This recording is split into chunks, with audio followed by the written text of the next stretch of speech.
La guerre des Gaules, c'est à la fois un événement historique et une œuvre littéraire. C'est une série de campagnes militaires menées par Jules César, environ de 58 à 50 avant Jésus-Christ, contre les Gaulois, puis les Bretons et les Germains. À la fin de chaque campagne, César publie ses commentaires sur la guerre des Gaules où il raconte les événements politiques et militaires, il justifie ses propres choix stratégiques, mais aussi il nous présente les différents peuples qu'il rencontre, leurs pratiques, leur organisation, leur mode de vie. Alors pourquoi la guerre des Gaules? Ce qu'on connaît aujourd'hui sous le nom de la Gaule, à l'époque, ce sont de très nombreux peuples, pas forcément alliés, qui ne parlent pas forcément la même langue et qui ne se ressemblent pas forcément. Pour simplifier tout ça, les Romains, et notamment César, les rassemblent en 3 grandes régions. La Gaule belgique, l'Aquitaine et la Gaule celtique. Ce sont les 3 Gaules. Cette guerre, César la présente comme une guerre préventive.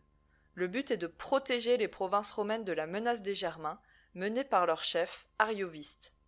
Certaines tribus gauloises, directement concernées par cette menace germaine mais aussi par l'intervention romaine, prennent peur et commencent à former des alliances et à préparer des grands mouvements de population.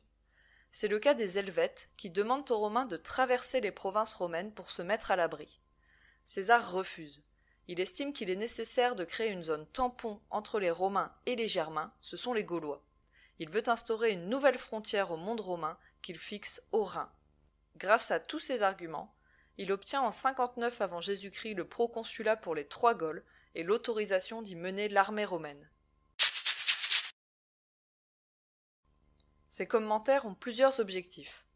Tout d'abord de justifier son action et ses choix auprès du Sénat et donc de s'assurer des financements.